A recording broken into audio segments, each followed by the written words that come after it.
Le Bitcoin nous fait extrêmement peur, il continue de créer du flou. Évidemment, beaucoup d'investisseurs commencent à capituler. On voit qu'on est revenu tester ici la borne basse de ce range. On met en place des mèches qui sont immédiatement rachetées par les acheteurs, mais on est toujours ici plus proche de la borne basse que de la borne haute. Et donc évidemment, le marché crypto-monnaie se fait un malin plaisir ici d'enfoncer, j'ai envie de dire, de continuer de réaliser ici cette espèce de panique qui commence à être mise en place. Mais vous allez voir avec moi dans cette émission que le marché crypto-monnaie dans sa globalité se met dans une très belle disposition, ce qui nous montre que pour l'année 2022, on risque d'avoir pas mal de liquidités qui vont y être déversées. Et ça, c'est un très bon signal. Donc restez bien dans cette vidéo, c'est ce qu'on va aller voir ensemble. Hello à toute la team Logique, ravi de vous retrouver dans cette nouvelle analyse du marché crypto-monnaie. On est aujourd'hui le mardi 4 janvier 2022 et comme vous le voyez, on voit qu'on a un Bitcoin ici qui est toujours en train de nous faire peur. On continue de créer du flou et ça, c'est évidemment un signal qu'on n'est pas loin ici d'enfin réaliser un certain bottom, d'enfin essayer de se remettre dans une disposition haussière.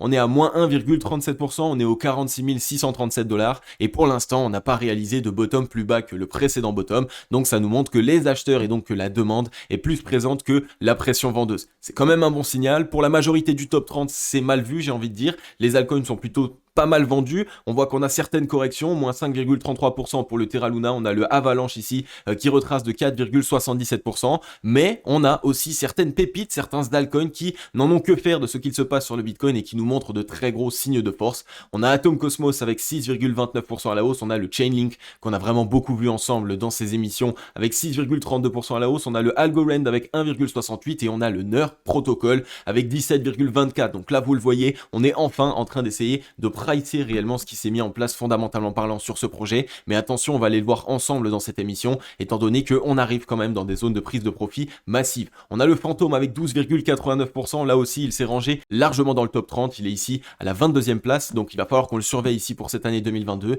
et en bas de tableau on a toujours 5,01% pour Hedera Hashgraph. Donc on va aller voir ensemble évidemment ce qu'il se passe sur le Bitcoin, mais aussi sur le marché crypto-monnaie dans sa globalité, étant donné que sur ce bull run, on a vraiment ici ce sentiment que la Bitcoin dominance ne cesse de chuter et n'a qu'une envie, c'est vraiment d'essayer de chuter le plus profondément possible pour laisser vraiment les altcoins réaliser les performances qu'ils devraient réaliser par rapport à leur fondamental, mais aussi par rapport à leur technique. On est ici sur Twitter et juste avant d'entamer évidemment la première news, je tenais évidemment à dire que hier j'ai fait une très grosse erreur et je ne m'en étais absolument pas rendu compte lorsque j'ai dit que Jérôme Powell était le président de la BCE, donc de la Banque Centrale, alors qu'en réalité absolument pas, c'est le président de la Fed. Donc voilà, petit aparté simplement pour dire évidemment que je me suis trompé, n'apprenez pas ces choses-là, ça peut arriver à tout le monde, j'ai envie de dire, de réaliser des erreurs. Donc voilà, on va pouvoir passer aux news. On a Vincent Gagne ici qui nous met en avant son analyse technique d'entrée pour la nouvelle entrée, donc n'hésitez pas les amis vraiment à aller voir sa vidéo, elle est extrêmement intéressante, il nous partage toujours son point de vue du marché et aussi évidemment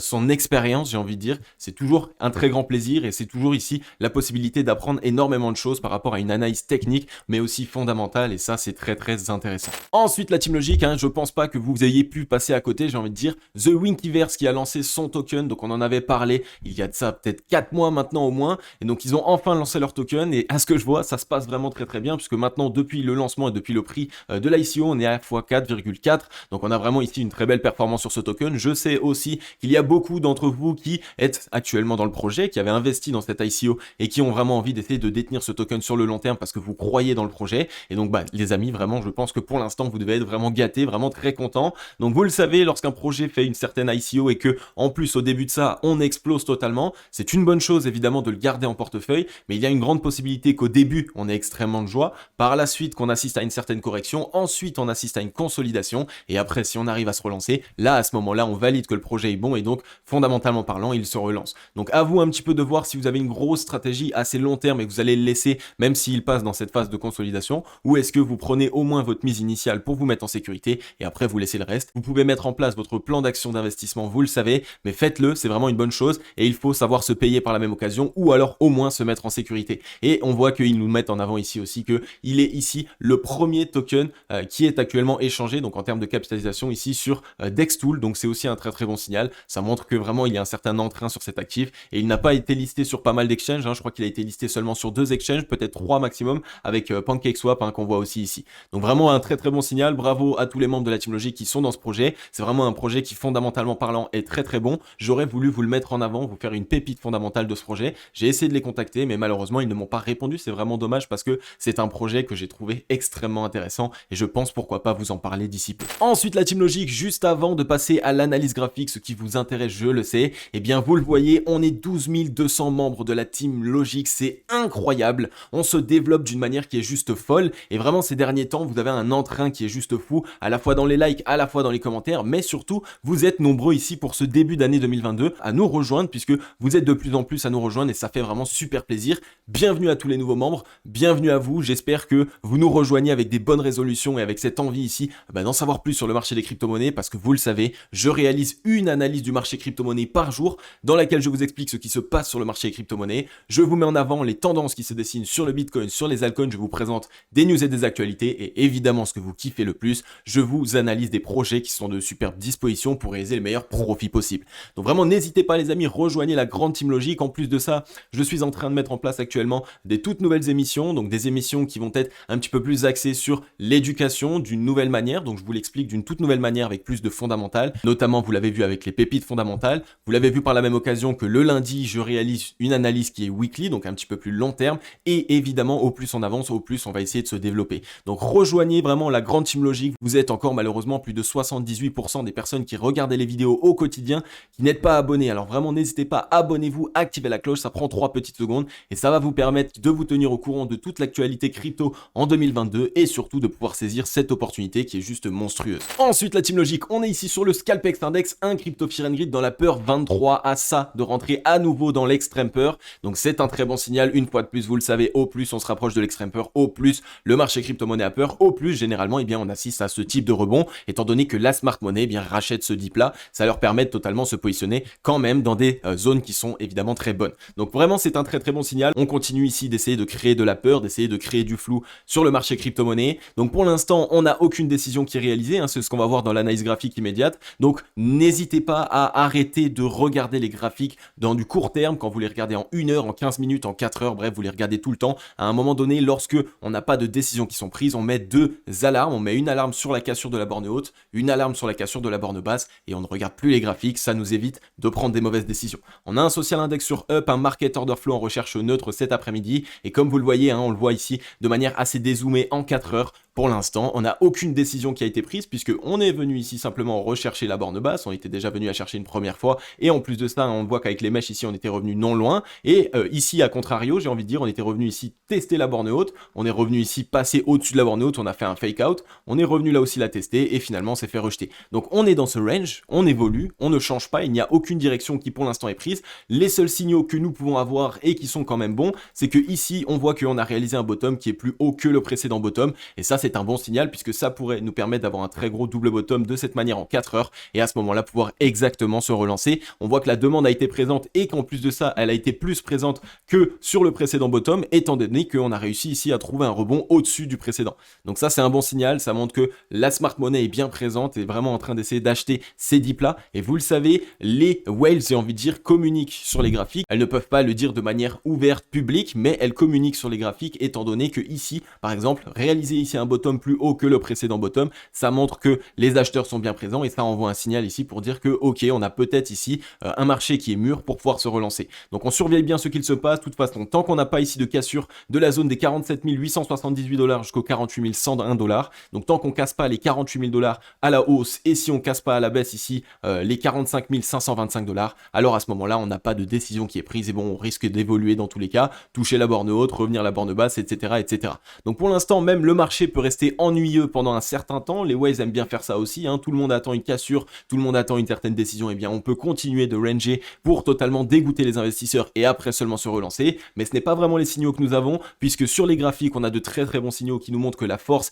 est plutôt ici pour les acheteurs et qu'ils sont en train de totalement se positionner et de lutter contre la pression vendeuse, et c'est exactement ce qu'on va aller voir tout de suite. Ok la Team Logic, nous voilà ici sur le Bitcoin en daily et comme vous le voyez on est toujours ici en train de créer de la peur, de créer du flou. Donc sur le Bitcoin on est revenu tester cette borne basse entre les 46 157 et les 45 741, on a laissé traîner des mèches Comme d'habitude, j'ai envie de dire, pour passer ici sous ces creux directement et essayer de récupérer des liquidités, c'est généralement ce qui se passe avant qu'on ait un mouvement qui est dit assez explosif, dans un sens comme dans l'autre, j'ai envie de dire, mais maintenant c'est plutôt un bon signal. On était revenu ici dans le passé avec des mèches évidemment pour essayer de chercher tous les creux à cette zone-là, donc si maintenant on veut essayer de s'attaquer au long, il va vraiment falloir aller toper ici, les 60 000 $, c'est vraiment là-haut, qu'on a énormément de liquidités qui ont été positionnées pour les personnes qui ont commencé à initier des positions short, donc c'est vraiment ça qu'il va falloir qu'on surveille. On voit qu'on a les 0,618 qui sont simplement ici sur la borne haute et les 0,786 qui sont directement à la borne basse, donc vous voyez à quel point ici Fibonacci peut être des très bonnes zones à la fois en termes de support mais aussi en termes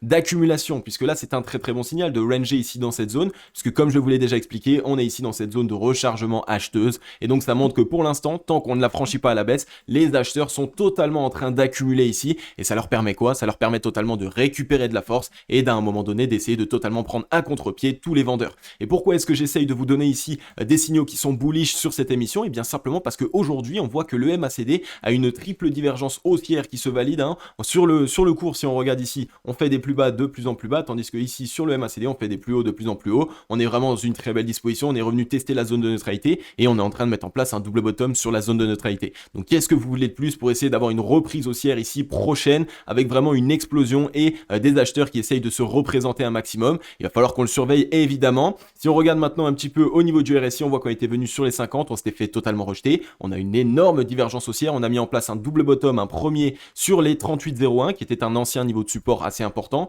Et là, on est en train de mettre en place même un plus grand deuxième double bottom pour essayer de revenir à l'assaut des 52 RSI. Donc si aujourd'hui ou si sur les jours prochains, on arrive à casser les 44,28 sur le RSI, ça ferait un double bottom et normalement, on aurait enfin la force nécessaire pour venir casser les 52 RSI en daily et vous le savez, c'est une très bonne indication. Ça va totalement libérer les acheteurs, libérer la force acheteuse et montrer simplement que les acheteurs ont pris la main. Donc on a simplement réussi à contrer la pression vendeuse et donc que maintenant, les mouvements acheteurs peuvent commencer à se mettre en place et les vendeurs vont petit à petit commencer à capituler et pour faire ça, eh bien, il faut simplement aller les liquider. Donc de cette manière, il faut un mouvement assez explosif et je vous rappelle qu'on attend toujours, surtout dans une zone de rechargement acheteuse, un certain short squeeze pour aller totalement liquider toutes les positions short qui ont été initiées parce qu'on l'a déjà fait sur les positions longues, on est allé voir vraiment toutes les zones, on est allé pour l'instant visiter pas mal de zones et évidemment, vous le savez, il pourrait encore rester des zones, notamment ici, on pourrait essayer de passer sous ce creux jusqu'au 43 946 ou alors même revenir tester cette mèche au 42 000 si vraiment les vendeurs s'initient prochainement et si on casse à la baisse cette borne basse, n'oubliez pas, il faut toujours avoir tous les scénarios en tête, mais pour l'instant, si ici on arrive à se relancer et à casser la ligne de coup au 47 790, on va revenir ici sur cette borne haute. Donc on surveille bien ce qu'il se passe, le Bitcoin nous envoie de très bons signaux en daily, on attend maintenant enfin que les acheteurs se présentent, on attend du volume, on a un volume qui de toute façon est décroissant à la fois pour les acheteurs, à la fois pour les vendeurs, ça peut être un bon signal parce qu'on est simplement ici sur une tendance baissière et donc voir un volume ici décroissant qui s'initie sur une tendance baissière, ça peut nous dire que les vendeurs sont en train de s'essouffler. Ensuite, la team logique, très rapidement sur le crypto total, là pareil, on est toujours sur ce gros double bottom. On a toujours ici un deuxième bottom qui est plus haut que le précédent bottom, donc c'est un bon signal et c'est un signal qui est acheteur. On a testé la demande, on met en place un deuxième double bottom, évidemment dans ce gros double bottom pour se relancer de cette zone de support aux 2164 milliards. On a retesté la demande et pour l'instant on a un deuxième bottom plus haut. Je vous rappelle, petit tips pour toutes les personnes qui ont du mal avec les chandeliers japonais, mettez-vous simplement en droite et là vous allez voir que les double bottoms, vous allez les voir très simplement. On voit qu'on a simplement ici un grand double bottom qu'on est en train d'essayer d'initier, attention on ne l'a pas encore validé, on a ici un deuxième double bottom qui est en train de se valider étant donné que, regardez ici, on a fait un deuxième bottom qui est plus haut, on a fait un bottom ici aux 2112 milliards et le précédent bottom était ici aux 2182 milliards, donc si on casse cette ligne de coup aux 2249 milliards, alors à ce moment-là on valide le double bottom et on risque d'avoir ici un crypto total, donc des liquidités qui se déversent un maximum sur tout le marché crypto-monnaie. On commence à avoir un petit peu de volume acheteur. Sur le RSI, on était revenu une première fois tester le 52 RSI, ce que je vous avais déjà montré. On s'est fait rejeter, on est sur un double bottom et on va revenir à l'assaut des 50, donc vraiment un bon signal. Et si on regarde maintenant sur le MACD, là aussi, je vous rappelle, là aussi divergence haussière évidemment sur la zone de neutralité, donc tout ce qu'il nous faut pour essayer de nous relancer. Donc là, vraiment pareil, le crypto total nous montre de très gros signes de force. Pour le début 2022, on pourrait vraiment avoir beaucoup de liquidités qui y sont déversées et donc enfin avoir une certaine pression acheteuse et donc une relance acheteuse. Ensuite, on est ici sur le crypto total n'incluant pas le Bitcoin. Donc de cette manière, ça va nous permettre de savoir si les altcoins pour 2022 peuvent nous permettre vraiment d'avoir de belles opportunités. Est-ce qu'ils représentent une grande opportunité ou alors est-ce que c'est vraiment Papa Bitcoin qui va tout driver? Eh bien pour l'instant, non. On a vraiment un signal ici que le crypto total des altcoins est plus fort même que le crypto total incluant le Bitcoin, puisque regardez, le deuxième bottom ici est encore plus haut que le précédent bottom. Donc on a vraiment ici un signal que la demande a été immédiatement présente, que les mèches ont été rachetées. Donc on a vraiment de quoi essayer de se lancer. On a un volume acheteur qui est croissant. Donc là pareil, hein, vraiment les altcoins ça va être à surveiller pour 2022. En plus de ça, avec la Bitcoin dominance qui ne cesse de chuter, il y a vraiment de grandes choses à faire sur cette année 2022. On a une triple divergence haussière là aussi. On est revenu tester la zone de neutralité, double bottom. Il y a tout ce qu'il faut, il y a tout ce qu'il faut. Je ne sais pas pourquoi, je vois beaucoup de gens dans les commentaires être totalement négatifs, ne pas comprendre ce qu'il se passe et dire ici que c'est la fin du marché crypto. Mais en réalité, graphiquement parlant, actuellement, tous les indicateurs de momentum, donc de force, nous montrent qu'on a vraiment ici de gros argent qui est en train d'accumuler ses positions. Donc tant qu'évidemment on casse pas le range, on va continuer cette accumulation. Mais je peux vous dire que dès lors qu'on va le casser, que ça soit à la hausse ou à la baisse, mais je pense bien plus à la hausse, eh bien on risque de le casser très fortement. On a un double bottom ici sous les 50, on est à l'aube ici de casser les 50. On voit qu'aujourd'hui, si on clôture de toute façon sur les 50, on a cassé la ligne de coup au 48,80 et donc on a un double bottom qui s'initie, donc vraiment des chances d'avoir de grosses liquidités qui se déversent sur les altcoins. Donc là aussi, surveillez-les absolument et on va passer maintenant un indicateur qu'on n'a encore jamais passé sur cette chaîne et vous allez voir, il est extrêmement intéressant. Ok la team logique, cette fois-ci on est sur le crypto total 3. Donc celui-ci on ne l'a jamais fait, nous on avait le crypto total n'incluant pas le Bitcoin, on avait le crypto total incluant le Bitcoin et cette fois-ci ce crypto total là, c'est le crypto total qui n'inclut pas ni le Bitcoin ni Ethereum. Donc c'est vraiment ici juste les altcoins sans ces deux gros mastodontes du marché crypto-monnaie et donc ça peut nous permettre de voir un petit peu le développement du marché crypto-monnaie simplement dans les altcoins et de voir si vraiment on a de grosses opportunités ici pour cette année 2022. Et comme vous le voyez pour l'instant graphiquement c'est vraiment très bull puisqu'on a un premier bottom ici qui est bien plus bas que le deuxième bottom, donc on a vraiment ici un très bon signal. En plus de ça on voit qu'on a ici cette ligne de coup, donc un double bottom qui est en train de s'initier, c'est vraiment même un double creux ascendant qui est vraiment extrêmement propre avec une ligne de coup aux 969 milliards. Donc pourquoi est-ce qu'on est là simplement en train d'avoir du mal à ce niveau-là? Simplement parce qu'on a la zone des 1000 milliards psychologiques qu'il va falloir réussir à passer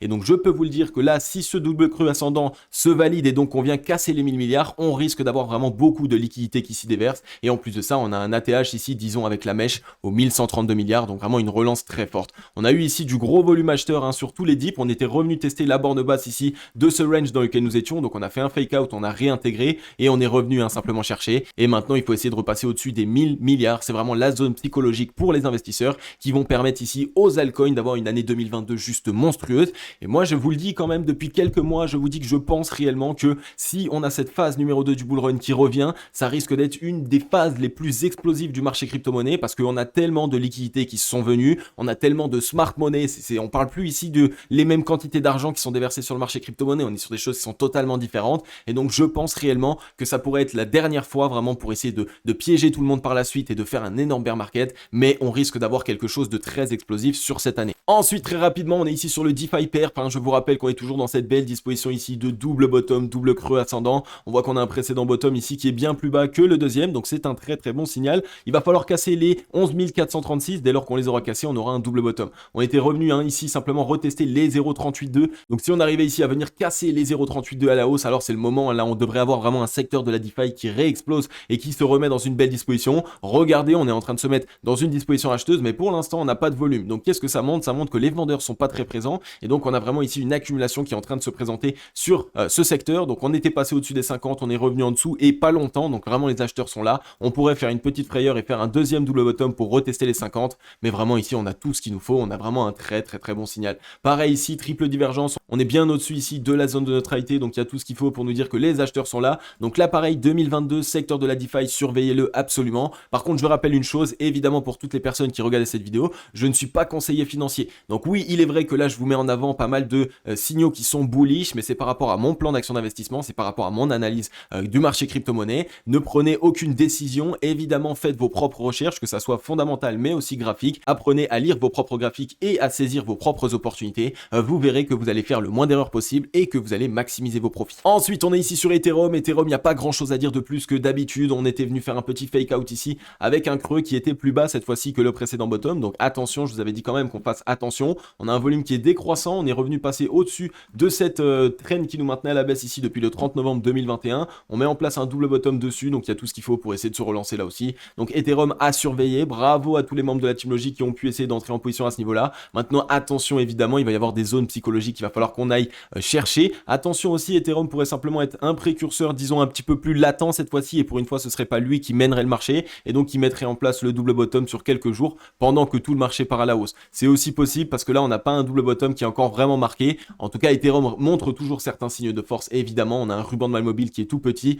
donc on pourrait essayer de le casser assez rapidement, ce qui est un peu différent par rapport au Bitcoin, puisque le Bitcoin, lui, a un ruban de mal mobile qui est très épais, et donc un niveau de résistance qui va être assez dur à casser. Donc surveillez bien Ethereum, vraiment, il présente ici une très belle opportunité. Et comme je vous le rappelle, on a une grosse divergence haussière, on est venu faire simplement un petit fake out, et on a déjà réintégré, donc on a des chances de revenir tester les 50 de RSI d'ici peu. Donc on surveille bien Ethereum, on le met dans notre watchlist, et on essaye évidemment de saisir ces opportunités en 2022, tout en restant en sécurité. Ensuite, on est ici sur le ADA Cardano, hein, vraiment toujours propre. Vraiment, je suis rentré pas mal en position sur cet actif cette année, parce que je pense qu'il a été pas mal sous-évalué, d'où la correction sur laquelle nous avons été. Et vous le savez, moi, c'est typiquement le genre d'actifs sur lesquels j'aime énormément me positionner, parce que ça va vraiment ici, premièrement, ça peut permettre de soutenir Ethereum lorsque son réseau va être trop utilisé, on le sait. On aime bien essayer de se mettre sur des deuxièmes souches, et donc de cette manière, ça va pouvoir totalement l'alléger, et il pourrait bénéficier ici de pas mal de transactions. Son fondamental est toujours présent, donc il y a ici pas mal de choses qui peuvent nous dire que ADA Cardano n'a pas fini de nous montrer de quoi il est capable. On est ici sur cette trend qui nous maintient à la hausse depuis le 14 décembre 2021, on est en train de mettre en place un gros double bottom dessus,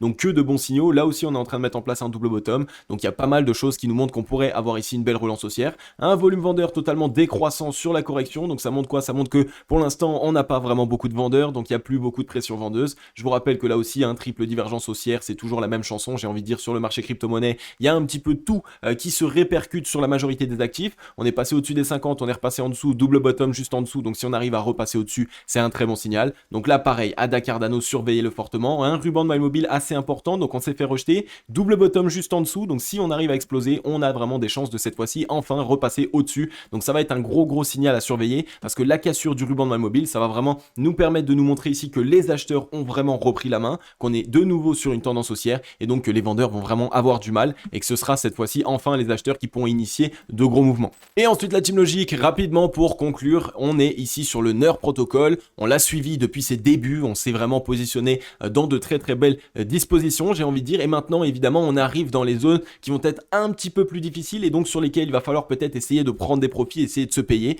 Le NER protocole qui a toujours un très bon fondamental, mais qui est vraiment en train d'exploser à la hausse, j'ai envie de dire. Donc je vous rappelle que je mets en place toujours les garage zones pour essayer de vous mettre en avant les zones dans lesquelles les Waze, donc la smart money, risquent de prendre des prises de profit. Donc on a eu ici une énorme mèche perdue qui a été une roquette. J'aime beaucoup ces mèches là, parce que généralement c'est typiquement les zones qu'on va aller rechercher. Donc elle était venue chercher les 22 $ quasiment tout rond, donc pourquoi pas essayer avec une mèche de revenir le chercher. Par contre attention, on a ici la première zone qui est au 17,43, on voit que là on est venu à son contact immédiatement avec une mèche et qu'il y a déjà des prises de profit qui sont réalisées. Donc attention tout de même, il faut essayer de se payer à plusieurs zones, ça peut aussi nous permettre de lisser, j'ai envie de dire, notre prise de profit. Ensuite on aura une deuxième zone ici au 18,12 qui est un petit peu plus long terme, c'est une garage zone qui a été plus long-termiste. Et ensuite on aurait en gros simplement, si on voulait faire plus simple, j'ai envie de dire, on aurait une zone de prise de profit entre les 17,43 ici et les 22 $. Donc vraiment à surveiller toute cette zone ici. Si vous êtes dans le NER depuis un certain temps, n'hésitez pas à essayer de vous payer, c'est toujours une très bonne chose, et de pourquoi pas essayer de rentrer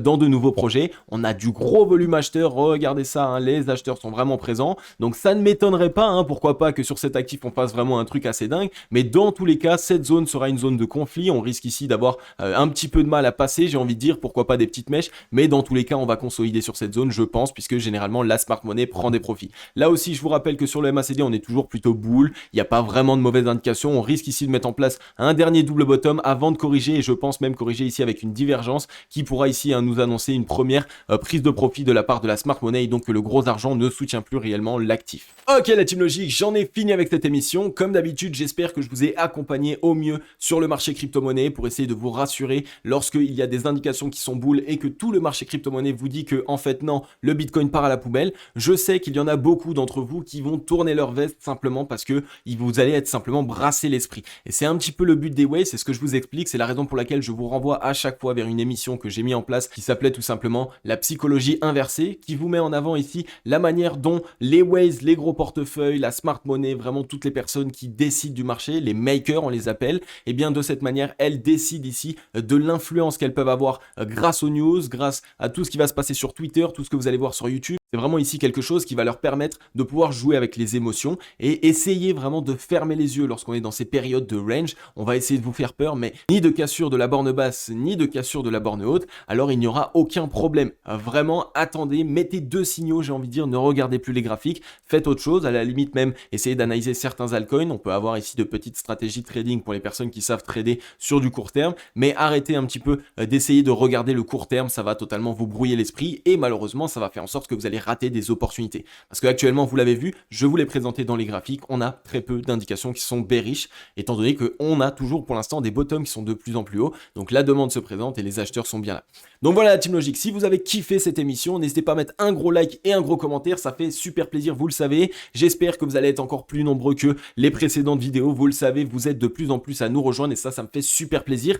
En 2022, je vais essayer de travailler de nouvelles émissions, un petit peu comme les pépites fondamentales, donc je vais vous en sortir un petit peu plus, ça fera un peu moins d'analyse graphique, donc pour éviter que tout le monde soit tous les jours rivé derrière les graphiques, et ça nous permettra d'avoir plus de fondamentales, d'analyser plus de projets, de pouvoir évidemment mieux comprendre comment cerner le marché crypto-monnaie. Donc d'une manière plus pédagogique, évidemment, on va essayer de faire des vidéos qui vont être dans des contextes différents et ça va permettre donc d'avoir, j'ai envie de dire, une certaine explication différente et ça va me permettre à moi de pouvoir me poser et vous transmettre des informations avec un format qui va être différent. Donc voilà les amis, en tout cas comme d'habitude, vous le savez, on se retrouve demain dans la prochaine émission. Je vais vous souhaiter à tous et à toutes une agréable journée ou une agréable soirée. C'était Cryptologie. Ciao!